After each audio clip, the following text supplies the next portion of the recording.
Hello everyone. I know I need to stop. Hopping out of stolen cars and we shoot chops and ops. Two for that Rolex. Do you know anything about Marilyn Monroe except for the fact that she was a famous celebrity? I just realized that I know nothing about Marilyn Monroe except for her look. Yes, her signature look. Like this. Then I did some research and this is what I learned. Her real name was Norma Jean Baker. Then she created an alter ego, dyed her hair to platinum blonde, chose her stage name, and voila, we have Marilyn Monroe. First, let's talk about the white dress look. It was a scene in her 1954 film The 7-Year Itch, which was about marriage and love. Ready? That's a very interesting point of view. Oh, do you feel the breeze from the subway? Isn't it delicious?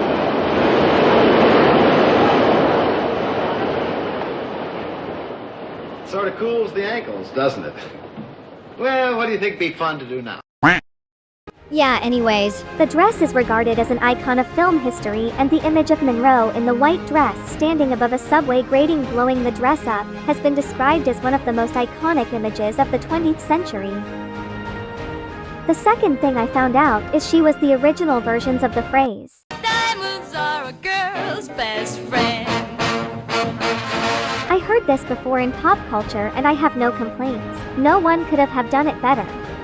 This famous scene is from her 1953 film Gentlemen Prefer Blondes. Over the years, the pink dress has become an icon of fashion and film, and like her white dress is often imitated and parodied. This pink satin gown never goes out of style. This is pure confidence. This is a symbol of female control and empowerment, while also indulging fully in classic feminine glamour and presentation. Mr. Franklin, aren't you? Are you enjoying your trip? How many times have you crossed? This is my, Don't you feel alone out on a big ocean? Well, I just adore conversation, don't you? Oh, certainly. Moving on. Another cool thing that she did.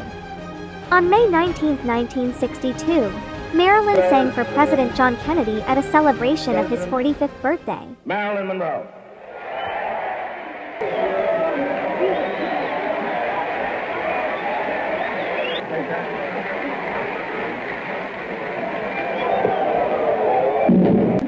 The event itself was awesome enough, and now let's talk about her dress.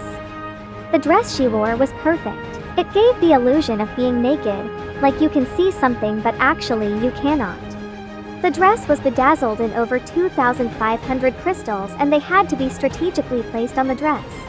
Marilyn Monroe paid $1,440 for it, which would equal around $13,700 in 2022. But after Monroe's performance, the dress was sold for $1.26 million at a 1999 auction.